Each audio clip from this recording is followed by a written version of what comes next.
ইংল্যান্ডের বিরুদ্ধে 23 রানে হার পাকিস্তানের।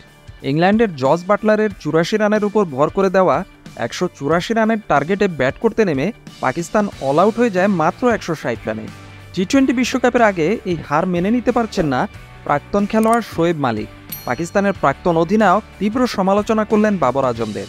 4 ম্যাচের সিরিজ 1-0-তে পিছিয়ে পড়ল পাকিস্তান। পাকিস্তানের খেলা দেখে খুশি হতে পারলেন না মালিক। তিনি বলেন, এটা পাকিস্তান সুপার লিগ নয়, আন্তর্জাতিক ক্রিকেট। টি-20 বিশ্বকাপের আগে এমন খেলা কোনোভাবেই মেনে নেওয়া যায় না।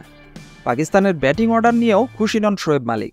তিনি বলেন, ফাখার জামান, বাবর আজম, ইফতিখার আহমেদ, ইমাদ ওয়াসিম, শাদাব খান এই অর্ডারে ব্যাট করতে নামা উচিত। অধিনায়কের উচিত ঠিক জায়গায় ঠিক ক্রিকেটারকে ব্যবহার করা। শোয়েব মালিকের মতে আজম খান এবং ইফতিখারকে ফিনিশার হিসেবে ব্যবহার করা হলেও তাদের আরও বেশি সময় দেওয়া প্রয়োজন। তিনি বলেন, আমাদের সামনের দিকে তাকানো উচিত। আজম এবং ইফতিখারকে আরও বেশি বল খেলার সুযোগ দেওয়া হোক। মাঠে নেমে একটু সময় নিক ওরা। নেমেই 12-14 রান করে দেবে এটা ভাবা উচিত নয়। আগামী ম্যাচগুলোর জন্য শুভেচ্ছা রইল। ম্যাচে পাকিস্তানের পক্ষে একমাত্র ফাখার জামান 21 বলে 45 রান করেন 215 স্ট্রাইক রেটে টি-20 স্টাইলে। বাকিরা সবাই ফ্লপ।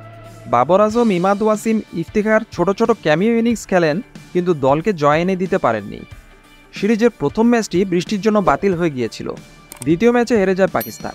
বাকি রয়েছে আর 2টি ম্যাচ। সিরিজ জিততে হলে ওই 2টি ম্যাচ জিততেই হবে পাকিস্তানকে।